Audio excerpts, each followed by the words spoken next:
আসসালামু আলাইকুম।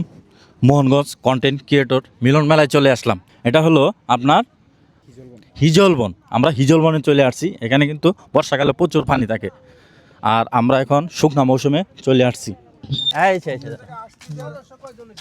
আসসালামু আলাইকুম। ওয়ালাইকুম আসসালাম। হ্যাঁ জলিল ভাই, ভাই কেমন আছেন? আলহামদুলিল্লাহ। আসলে এই যে মিলন মেলা বিশেষ করে আসছে, এটা একটা বিশাল একটা আনন্দ। ঠিক আছে, একসাথে কন্টেন্ট ক্রিয়েটররা যদি মানে অংশগ্রহণ করে, তাহলে বিভিন্ন ফেসবুক রিলেটেড টিপস, বিভিন্ন ধরনের তথ্যমূলক অনেক কিছু পায়, সবার সাথে দেখা হয় সশরীরে। এটার একটা আনন্দ সত্যি, মানে এটা আমি আর ভিডিওতে থেকে বড় আনন্দ হলো আমাদের বসের সঙ্গে দেখা করতে সুদূর ঢাকা থেকে চলে আসছি আমরা।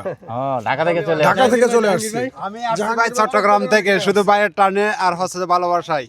আর জায়গাটা যে ভাই, এই জায়গাটা যে নির্বাচন করছেন, হ্যাঁ এটা আসলে এটা আপনার কোন চিন্তাধারা থেকে আসলে এই জায়গাটা নির্বাচন মানে করছেন? প্রকৃতির যে একটা ছোঁয়া, আসলে মানে মানুষ শহরে থাকতে থাকতে অভ্যস্ত হয়ে গেছে না, তো আমি চাচ্ছি যে আসলে প্রকৃতির যে একটা ন্যাচারাল ফিল করা, এই আর কি মনে করি বিশেষ করে এদিকে আয়োজনটা করা আর কি সেরা একটু। কন্টেন্ট আমি বলবো, মানে এই যে আয়োজনটা হইছে হ্যাঁ। মিলন মেলা, মানে সেরা একটা মিলন মেলার আয়োজন হইছে ভাই, আলহামদুলিল্লাহ। সবচেয়ে বড় কথা হলো এই ইজল গাছ, এতগুলো ইজল গাছ আমার জানার সত্ত্বে কোথাও আমি দেখি নাই একসাথে।